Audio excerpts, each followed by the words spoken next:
본문 말씀 중심에서 또 창세기 30장 내용을 중심해서 야곱의 일생 두 번째 시간 복의 여정이라는 제목으로 하나님 말씀 전합니다. 우리가 지금 야곱의 일생을 살펴보고 있는데 이것은 야곱의 개인의 생애일 뿐더러 우리의 하나님의 백성들의 살아가는 대표적인 모습입니다. 똑같이 야곱처럼 우리가 살지는 않겠으나 야곱이 걸어갔던 그 과정을 하나님의 백성들도 동일하게 걸어가고 있는 하나의 그림으로 보여주고 있는 것입니다. 그래서 하나님은 자수성가를 별로 좋아하지 않는다고 제가 말씀드렸는데 하나님은 신수성가, 언제나 하나님과 함께 인생을 걸어가는 그런 사람을 하나님이 기뻐하십니다. 그래서 야곱이 자수성가의 길을 들어서는 첫 번째 시간을 우리가 지난 뒤에 보았고 그 길에서 오늘은 복을 찾아가는 그 여정이 어떠한 것인가, 복이 뭔가, 복이 뭔 줄 모르고 복 받겠다고 달려들었다가 인생의 낭패를 보는 사람들이 참 많습니다. 복이 무엇인가를 바르게 알아야 됩니다.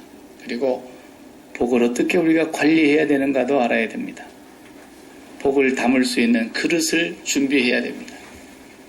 복을 받을 만한 인격이라는 것도 갖춰야 합니다.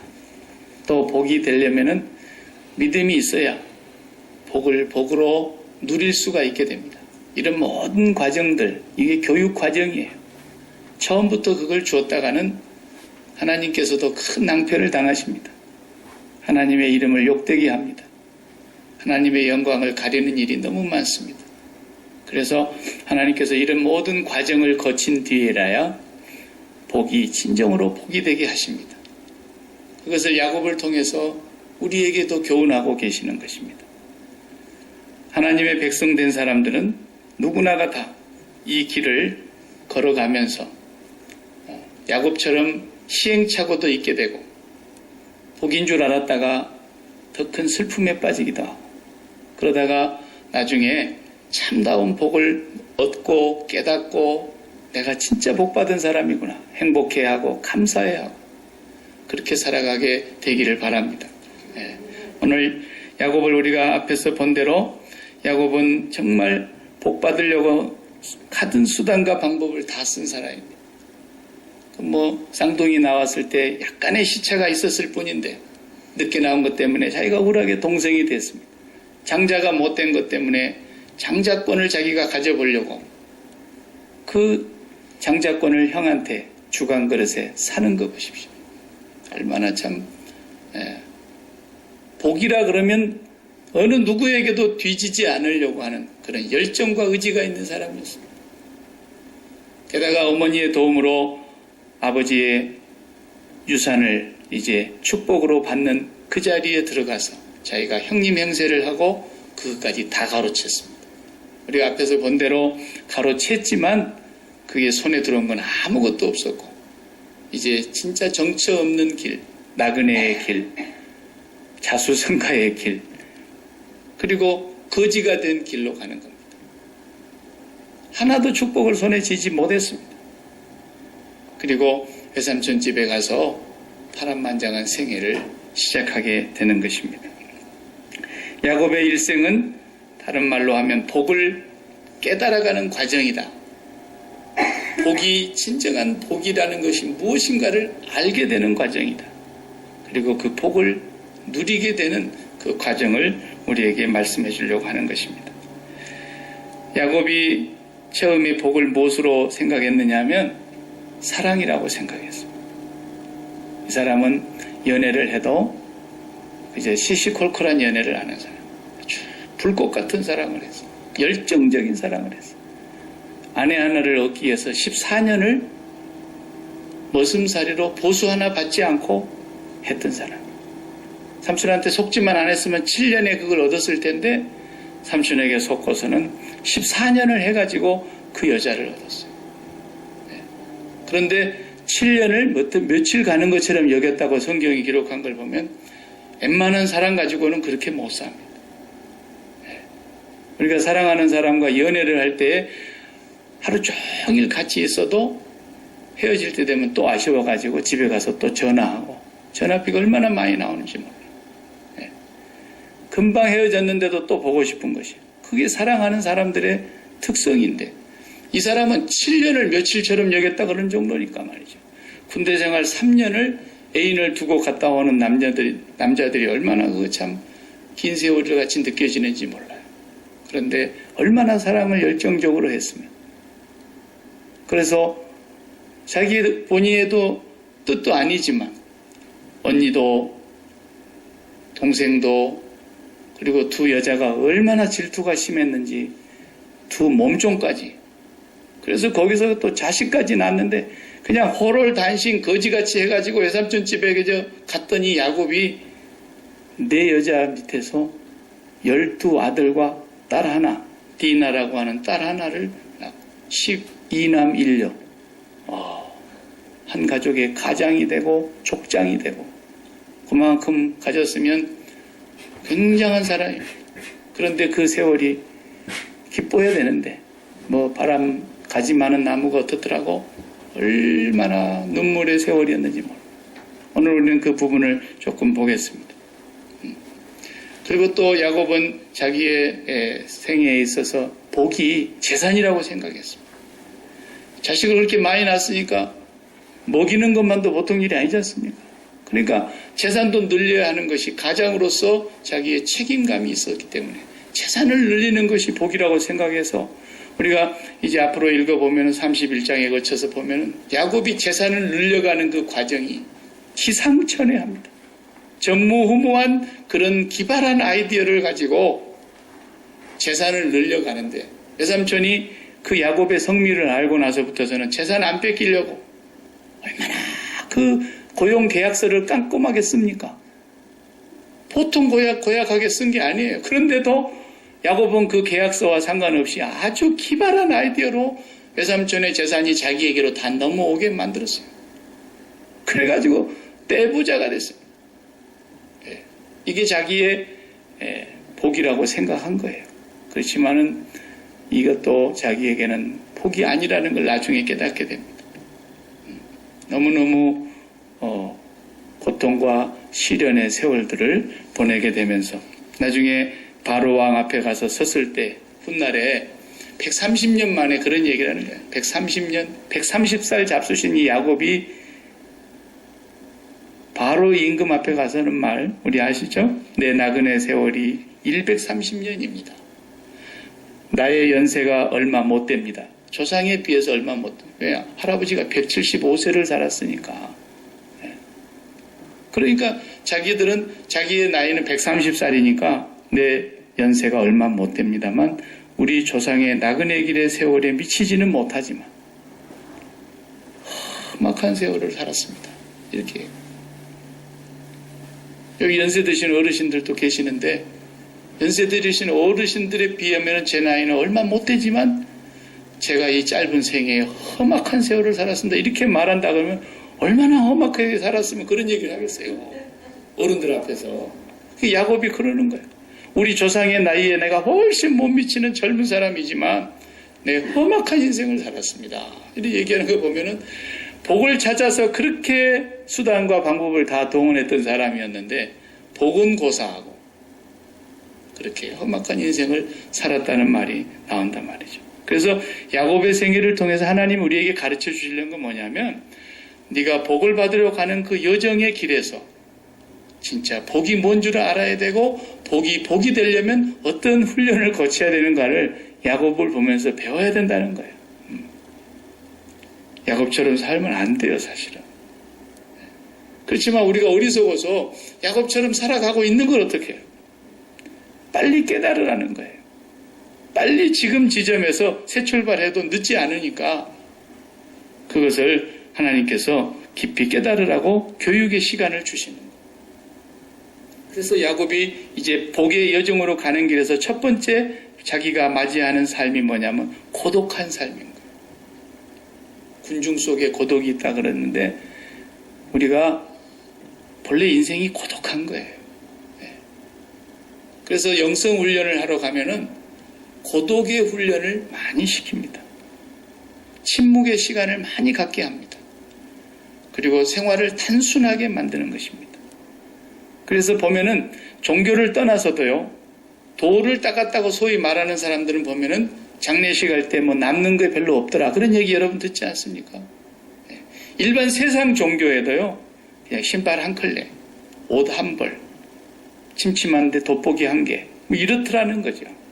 그러니까 하나님 앞에 바르게 서서 가까이 가면 갈수록 인생이 단순해집니다. 그리고 고독을 축복으로 즐길 줄을 알게 되는 겁니다. 하나님과만 관계를 맺고 살아가는 법을 배우는 거예요. 야곱이 고독한 세월을 보내는 거예요. 자식을 그렇게 많이 낳았어도 행복하지 않았어요. 여자가 넷이면은 어떻게 돼요? 이야, 진짜 집안이 풍비박산납니다. 오늘 본문에서도 30장을 우리가 다 읽지 못했지만 그 집안 꼴이 말이 아니에요. 그렇게 열렬히 사랑을 했어도, 그렇게 사랑을 해서 얻은 아내이지만 거기에 행복이 없다는 걸 아는 거예요.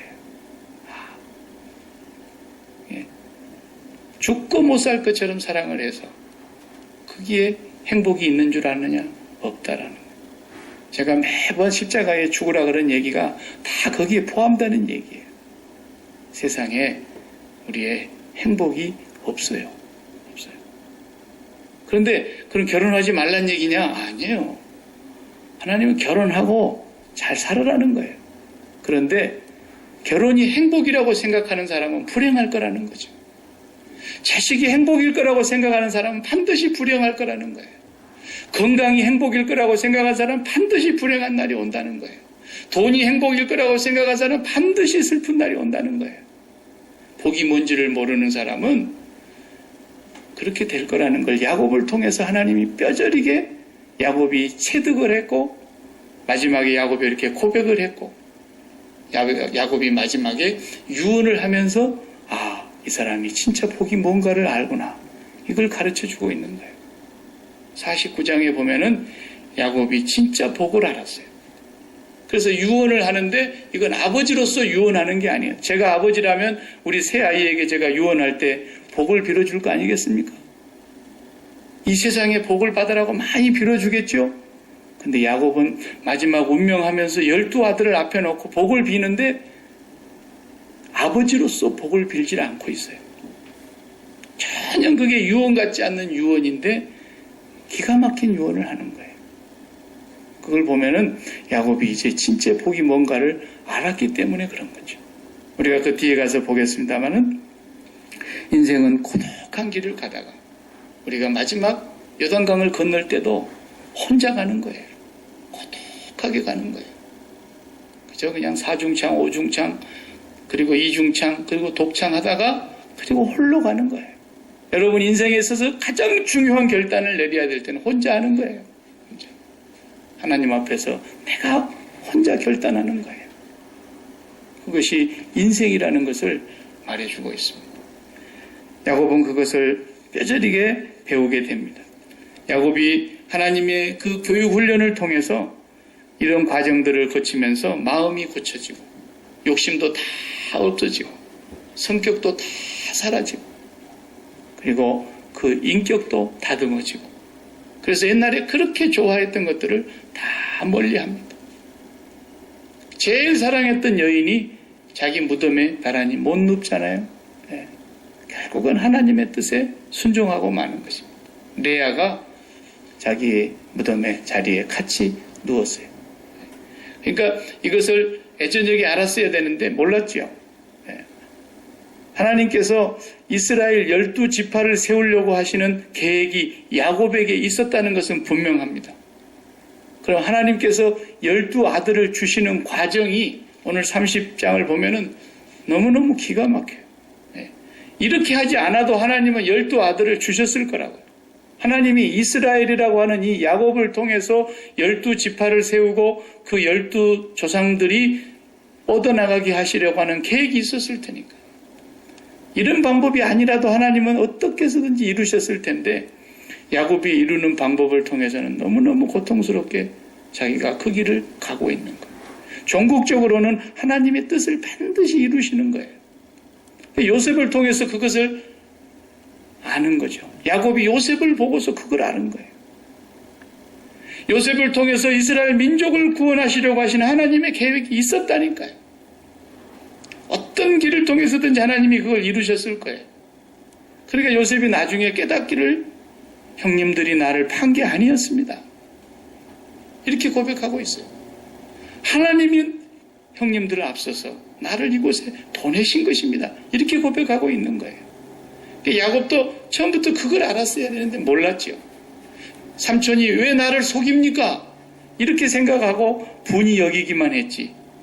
하나님의 계획은 레아에게 있었다는 거예요. 결국은 그것이 그렇게 이루어지고 말았어요. 레아를 통해서 자기가 사랑하지 않은 여인이, 생각해보세요. 자기가 사랑하지 않은 여인이 자기하고 살자고 달라드는 것처럼 괴로운 게 어디 있겠어요. 나는 죽어도 싫은데 나하고 살자고 죽자 사자 날마다 달려오면 그거 보통 괴로운 일이 아닙니다. 여러분, 살 수 있을 것 같습니까? 내가 살고 싶은 여자가 따로 있는데 다른 여자가 나한테 와가지고 죽자 살자, 이거 스토커 하면은 요즘은 고소해야 돼요. 스토커 하면 잡아가야 돼요. 그 지금 이렇게 자기의 마음에도 없는 여자하고 살아야 되는데 실상은 하나님의 뜻이 어디 있습니까? 자기 마음에도 없는 그 여자한테 있었다니까요. 이거 보세요. 그러니까 하나님의 계획과 뜻이 반드시 이루어질 것이기 때문에 우리가 어떻게 하는 게 좋냐? 빨리 죽는 게 좋습니다. 십자가에서 빨리 죽는 법을 터득해야 됩니다. 반드시 하나님의 뜻은 이루어지게 돼 있어요. 그 야곱은 정말 고통스러운 삶을 사는데 오늘 본문이 도대체 이게 집안 꼴이 아니지 않습니까? 남편 쟁탈전이 벌어져요. 남편 쟁탈. 두 자매가 남편 쟁탈전을 벌이는데 여자가 한을 품으면 온유에라도 소리가 내린다는 말이 있는데 이 집이 그런 꼴을 지금 하고 있는 거 아니에요? 예? 그냥 야곱은 하여튼 이렇게 약기마처럼 더운 날씨에도 등골이 그냥 서늘했을 것 같아요. 날마다. 그래서 이 언니가 그냥 연년생으로 낳는지 그냥 시쳇말로 손만 잡아도 애가 들어서는 건지 이건 도대체가 넷을 그냥 쭉 낳는 거예요. 지난 시간에 얘기했던 대로 루벤 어라 아들이다. 이거 한이 맺혀서 지은 거예요. 남편의 사랑은 손꼽만도 없어요. 어쩌다 하룻밤 왔다 가는데 애가 들어서는 거예요. 그 애를 낳는 거예요.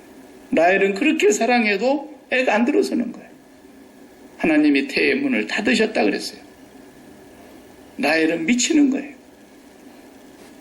어떻게든지 내가 아들을 낳아야 내 남편으로 만들겠는데 자기 뜻대로 안 되는 거예요. 그러던 세월이 1년, 2년, 수년이 흐르는 거죠.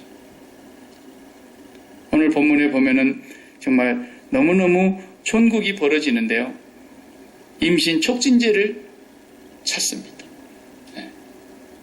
우리도 그런 거 있죠. 요즘도 뭐 애 안 들어서면 막 한방에 가가지고 약지어 먹이고 뭐 별걸 다 하죠. 요즘도 보면은. 네. 요즘은 이제 과학이 발달해서 시험관 아기도 하고 그러지만 옛날 그 시절에 언니는 애를 벌써 아들을 넷이나 낳았는데 넷 낳고 하나님이 잠깐 태를 닫으셨다 그랬어요. 그리고 라헬이 너무너무 화가 나니까 오늘 1절 2절에 보십시오. 자기가 야곱에게 아들을 낳지 못함을 보고 그 형을 투기하여 야곱에게 이르되 나로 자식을 낳게 하라. 그렇지 아니하면 내가 죽겠노라. 죽는 것이 낫겠다는 거죠. 야곱이 라헬에게 이제 노를 바라요. 이제 부부싸움이 일어난 거죠. 야곱도 성질을 냈어요. 내가 당신에게 애를 낳지 못하게 하는 것이냐? 하나님이 그렇게 하는 것인데 나보고 하나님 노릇하란 말이냐? 이렇게 둘이 부부싸움이 벌어졌어요. 내가 애가 없으니 그러면 내 말 들어라. 내 몸종을 하나 줄 테니까 오늘 밤에는 몸종에게로 들어가라. 이게 야곱이 할 짓이 아니죠. 몸종을 줘서 첩으로 주니까 거기로 들어가서 아들을 낳아서라도 자기 무릎에 앉히고 싶다라는 거죠. 그래서 자식을 낳는데 단이라고 이름을 짓지 않습니까? 단이라는 말의 뜻이 억울함을 풀었다, 한을 풀었다, 그런 뜻이. 그래서 단. 그런데 또 두 번째 그 몸종이 둘째 아들을 낳아줍니다. 라헬에게. 그래서 라헬이 또 둘째 아들을 납달리라 이렇게 지었어요. 우리 언니하고 경쟁해서 이겼다 이런 뜻 아닙니까? 이런 집구석이 어디 있습니까? 그래서 나중에 아들 넷 낳고서 자기도 태가 이제 그만 낳게 되니까 언니 레아도 참다 못해서 자기 몸종을 또 들여주지 않습니까? 안 되겠다. 오늘은 내 여종에게로 들어가라. 그래가지고 그 실바라고 하는 몸종을 또 첩으로 내밀었습니다. 거기에서 아들이 둘이 나옵니다. 첫 번째 아들을 갓, 복되다 이런 뜻으로 갓 이랬고, 아셀, 기쁘다 그랬어요. 동생 염장 지르는 소리죠. 기쁘다 이렇게 해가지고 또 아들을 낳았어요. 언니 행위에 라헬이 막 이 투기가 하늘을 찌릅니다. 그런데 언니의 첫 번째 아들 루벤이 밖에 나갔다가 합한채라는 것을 가지고 왔습니다. 이 합한채는 임신 촉진제입니다. 그때 말로. 그 토마토보다도 알맹이가 조금 작은 알맹이고, 노란 토마토도 요즘 있대요. 조그마한 알맹이 토마토 같이 생긴 것인데 이 뿌리가 인삼처럼 생긴 겁니다. 우리 인삼 보면은 선전할 때 보면 사람 하체 모양으로 멋있게 이렇게 쭉 뻗은 인삼 뿌리 있는 것처럼 뿌리가 그렇게 생겼어요. 그래서 이 나무를, 이 열매를 먹으면 애가 생긴다 이런 얘기가 그때 있었던 거죠. 그러니까 이것을 루벤이 갖고 왔는데 동생 라헬이 이것을 듣고서는 언니에게 요청을 했습니다. 그 큰아들이 얻었다고 하는 합한채를 내게 달라. 그러니까 막 언니가 또 노발대발하지 않습니까? 네가 내한테서 남편도 뺏어가더니 이제는 그것까지 뺏어가려고 그러냐. 그러니까 그러면 언니 오늘 밤에 우리 남편 한번 보내줄 테니까 대신해서 언니 남편하고 바꾸자. 그래가지고 세상에 이게 이렇게 돌아가는 겁니다. 지금 집안꼴이. 그래가지고 언니가 야곱과 그날 저녁에 하룻밤을 지내고 그 다음에 라헬은 합한채를, 임신 촉진제를 자기가 가져갑니다. 그런데 하나님께서 문을 닫아놓으니까 그거 먹어도 소용없죠. 아무 소용이 없습니다. 하룻밤 빌려줬던 그 남편이 들어간 날, 그날 또 애가 들어서 가지고 문이 열렸습니다. 언니가 다시 임신했다 그랬습니다. 그래가지고 또 아이를 낳았는데 이름을 이사가리라 그랬어요. 하나님이 값을 쳐주셨다 그런 뜻이에요. 그 다음에 스불론이라고 하는 두 번째, 또 여섯 번째 아들이죠. 그러니까 아들을 또 낳습니다. 이 말은 남편이 이제 나하고 함께 살 것이다 그런 뜻이에요. 정말 남편 쟁탈전. 진짜 이거 야곱이 살아도 사는 게 아니에요. 이렇게 되니까 이 집안 꼴이 말이 아니죠. 이렇게 해서 자식을 계속해서 낳기는 낳지만은 그 집안이 불화가 끊어질 날이 없고 계속 분쟁입니다. 전쟁입니다. 잠언에 보면 이런 말씀이 있습니다. 잠언 30장 15절에 보면은 거머리에게는 두 딸이 있어 다고다고 하느니라. 핏바람 먹는 거머리 말이에요. 족한 줄을 알지 못하여 족하다 하지 아니하는 것이 서너시 있나니. 만족을 모르는 것이 세상에 한 서너 가지가 있다는 거예요. 만족을 모르는. 첫 번째가 뭐냐면 음부라 그랬어요. 사람이 죽으면 이렇게 가는 곳이죠. 그래서 거기는 태초 이래 지금까지 사람을 계속 잡아먹고 있는데도 만족이 없어요. 끊임없이 죽는 사람을 땡기고 있지 않습니까? 음부.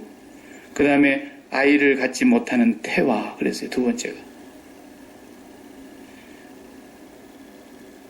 세 번째는 물로 채울 수 없는 땅과 그 다음에 족하다 하지 아니하는 불이니라 그랬어요. 불이 만족이 있습니까? 끝까지 태워가는 거죠. 태울 것이 있는 한 끝까지 태워갑니다. 그 중에 하나가 아이를 갖지 못한 태다 이렇게 말하고 있어요. 14년 동안을 머슴살이 해가지고 이 아내를 가졌지만 그 아내로 인해서 생겨나는 이 가정의 문제가 얼마나 힘들게 했는지 모릅니다. 결국은 하나님께서 오늘 읽지 아니하는 본문에 보면 라헬의 태를 열어주셨다 그랬어요. 라헬의 태를 딱 한 번 열어주시는데 요셉이 거기서 나왔어요. 요셉. 자기가 가장 사랑하는 여인이 이제 비로소 아이를 하나 낳았는데 요셉을 낳으니까 야곱이 요셉을 특별히 사랑해서 채색 옷을 지어 입었다 그랬지 않습니까? 근데 그 요셉이라는 이름의 뜻이 더 주십시오 그런 뜻이거든요. 만족이 안 된다는 거예요. 하나 갖고는 내가 양이 안 찹니다. 더 해주십시오. 더 자식을 주십시오. 그런 뜻이에요. 요셉이라는 말이. 네. 그렇게 해서 서로 자식 낳기 무슨 경쟁을 하듯이 말이죠. 제 동역자 한 사람은 결혼했는데 17년 동안 자식이 없었어요. 17년 만에 딱 아들 하나 낳고도 이제 끝났는데 큰 교회 부목사를 하는데 자기가 교회에서 부흥회를 할 때 강사님이 와셔서 설교를 하는데 말이죠. 아들을 낳지 못한 사람은 거의 뭐 사람 취급도 안 하고 복받지 못한 사람처럼 이렇게 막 이상한 메시지가 흘러가는데 속에서 막 이런 화가 나더라고요. 강사를 막 두드러 엎어버리고 싶은 생각이 드는데도 부목사가 그러면 안 되니까 가만히 참고 억울해도 참고 있었대. 17년 만에 아들을 하나 주셨는데 도대체 자기가 자기 교구 맡은 데 가서 신혼부부들한테 기도를 해주려고 그러면 애 낳게 해달라고 기도가 안 나오더래요. 결혼 주례도 안 들어오고요. 결혼 주례도. 애 못 낳는다. 17년 만에 열어주셔서 아이를 하나 낳았어요. 목사의 마음도 그럴진데 이 라헬의 마음이 오죽했겠어요. 아이를 낳게 해달라. 그렇지 않으면 내가 죽겠노라. 죽을 지경이다. 이런 삶을 살아가는 야곱의 모습을 보면서 잠언 17장 1절에 하나님 말씀하시기를 마른 떡 한 조각만 있고도 화목하는 것이 고기가 집에 가득하고 다투는 것보다 나으니라 그랬는데 매일 다투는 거예요. 이게. 매일 다투는 거예요. 그냥 마른 떡 한 조각 먹는 것만 못하는 거예요. 그냥 찬물에 물 말아갖고 잘 익은 깻잎 한 장씩 얹어서 먹는 것만 못하는 거예요. 아무리 잘 살아도. 자식이 그렇게 많아도. 이것이 그런 뜻이에요. 우리 인생이 가장 비참한 게 뭐냐? 사실 야곱이 복 받은 사람이죠. 그런데 복이 뭔지를 몰라서 그러는 거예요, 지금. 제일 비참한 것은 복을 받았는데 복이 뭔 줄을 모르니까. 이게 바로 불행한 것이라는 것입니다. 우리 뭐 새해가 되면 맨날 복 많이 받으십시오. 금년 정월에도 우리가 그 인사 많이 했지 않습니까? 근데 복이 뭔 줄도 모르고 맨날 복 마십시오. 복 받으십시오. 복 많이 받으십시오. 부도수표 남바르는 것과 똑같은 거예요. 복이 뭔 줄을 알아야죠. 또 우리가 복 받을 만한 믿음이 있어야 돼요. 믿음이. 이 세월호 사건만 갖고 뭐 얘기할 수는 없지만 그게 전부가 아니니까. 그러나 이런 사건 하나만 갖고도 보니까 돈이 복일 것 같지만 그러면 돈 때문에 이런 일들이 벌어지는 것입니다. 복을 관리할 수 없는 사람이 복을 받을 만한 그릇도 안 되는 사람이 그렇게 복을 많이 받는 것처럼 되니까 그 사람이 나라를 말아먹지 않습니까? 나라를. 자기 집안만 망하는 게 아니라 얼마나 많은 가정을 말아먹습니까?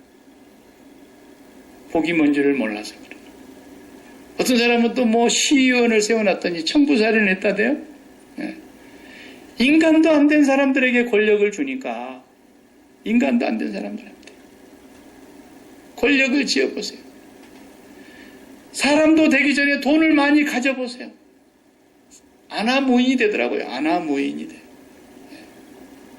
자기만 망하면 괜찮은데 가정을 망하게 하고 집안을 망하게 하고 남해를 망하게 하고 나라를 망하게 하고 그 사람이 루즈벨트 대통령 말이 정말 진리예요. 진리. 미국 철도청에 저 화물칸에서 짐을 싣고 내리는 사람은 도둑질해봐야 그 물건 하나 가져가지만 철도청에 저 고위 간부가 죄를 짓고 부정을 행하면 철도청 전체를 말아먹는다 그랬어요. 그러는 거예요. 그릇도 안 되고 준비가 안 되고 훈련이 안 되는 사람이 돈을 가지면 그것이 자기를 망하게 하는 것입니다. 그래서 야곱은 그 과정을 지금 철저하게 거쳐가고 있는 것입니다. 복을 복으로 깨닫는 과정을 배우고 있고 그 복을 잘 관리해야 된다고 하는 것을 지금 훈련받고 있는 것입니다. 여러분도 이미 저보다 더 많이 살아보신 경험이 있기 때문에 복은 절대로 환경이 아닙니다. 절대로 환경에서 복이 오지 않습니다. 저는 11년 동안을 세계에서 가장 살기 좋다고 하는데 투표를 하면은 그걸 뽑는 무슨 기관이 있나 보던데 항상 1등에서 3등 안에 들어가는 밴쿠버에서 11년을 살았습니다. 제가 거기서 11년 살고 나니까 야 멋있다 이거 한번 보고 싶다는 것이 사실은 없어요. 마음에 그냥 좀 새롭다 이런 건 있지만 어디 더 가보고 싶은 곳이 없어요 사실은. 예. 그렇지만 밴쿠버의 목회자들이 모이면 늘 하는 말이 있어요. 가장 목회하기가 어려운 데가 밴쿠버라는 거예요. 예. 가장 교회가 문제가 많고 다툼과 분쟁이 많고 분열이 많고 강박하고 은혜 받지 못하는 곳이 밴쿠버예요. 참 놀랍습니다. 똑같은 캐나다인데도 토론토 쪽은요 교회가 달라요. 아주 달라요. 그런데 밴쿠버는 그게 안 돼요. 너무 환경이 좋은데 그래서 지은 말이 999당이라 그러잖아요. 사람이 만든 말로 천당 바로 밑이라는 거예요. 그렇게 환경이 좋은데 사람들의 마음이 그렇게 강박하고 선인장 같고 네. 교회가 정말 어려움이 많아요. 절대로 복은 환경이 아닙니다. 소유도 아닙니다. 복은 나의 나됨을 발견하는 것이 복입니다. 나의 본질을 들여다볼 줄 아는 것이 복이에요.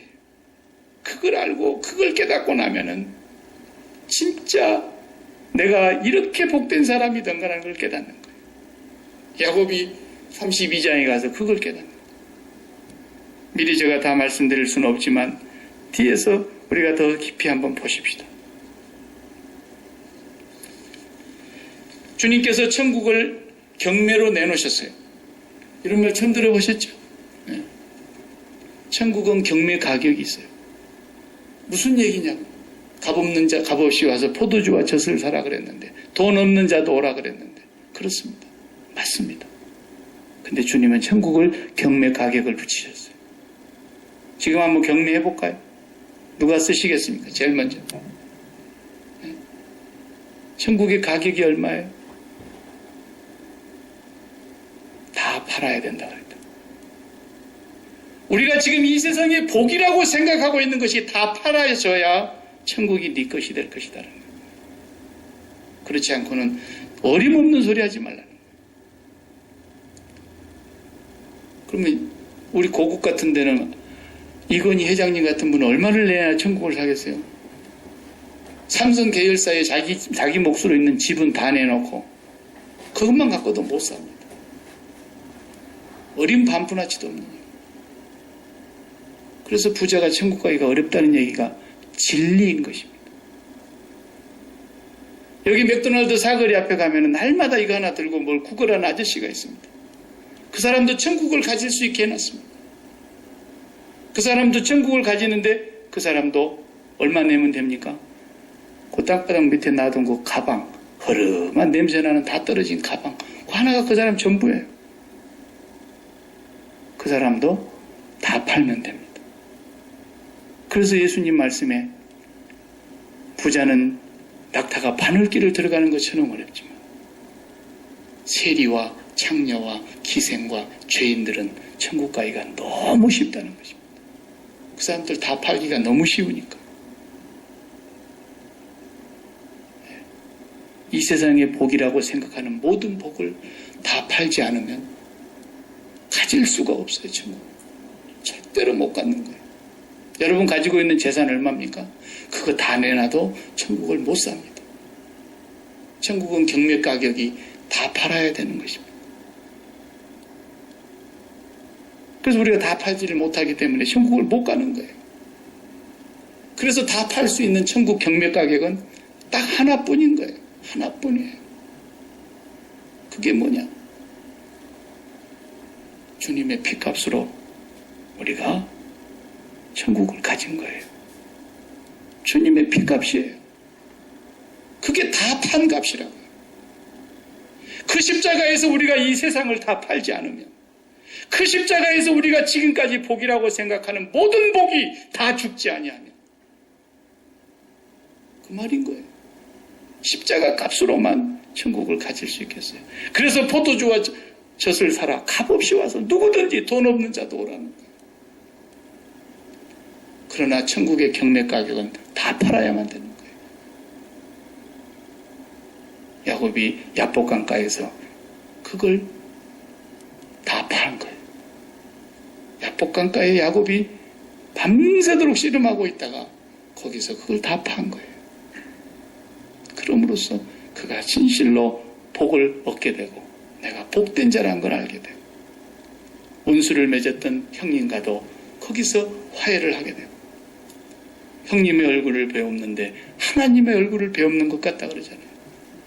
원수의 얼굴이 하나님의 얼굴처럼 보여요.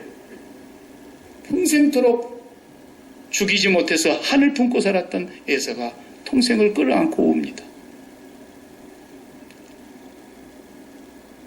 우리에게 진정한 복은 다 파는 사람에게만 오는 것입니다.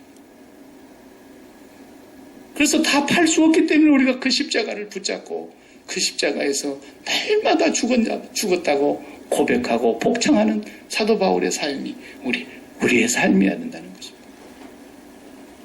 그렇지 않으면 어렵습니다. 우리는 날마다 그 길을 놓치지 말고 가야 할 것입니다. 기도하십시다.